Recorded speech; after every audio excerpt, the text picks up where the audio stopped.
ಆಕಾಶವಾಣಿಗೆ 90 ತುಂಬಿದ ಸಂದರ್ಭದಲ್ಲಿ ಆಕಾಶವಾಣಿ ಅನ್ನುವಂಥ ಹೆಸರನ್ನ ಕೊಟ್ಟಂತ ಹಿರಿಮೆ ನಮ್ಮ ಕನ್ನಡ ನಾಡಿನದ್ದು ಅನ್ನುವಂಥದ್ದು ಬಹಳ ನಮಗೆಲ್ಲರಿಗೂ ಹೆಮ್ಮೆ.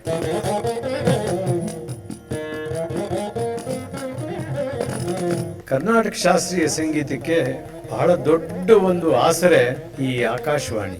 ಭಾರತದ ಸಂಗೀತ ಕ್ಷೇತ್ರದಲ್ಲಿ ಬೆಂಗಳೂರಿನ ಸಂಗೀತ ಕಲಾವಿದರ ಹೆಸರುಗಳು ಚಲಾವಣೆಗೆ ಬರೋಕೆ ಇಲ್ಲಿನ ಆಕಾಶವಾಣಿಯ ಕೊಡುಗೆ ದೊಡ್ಡ ಪ್ರಮಾಣದ್ದು.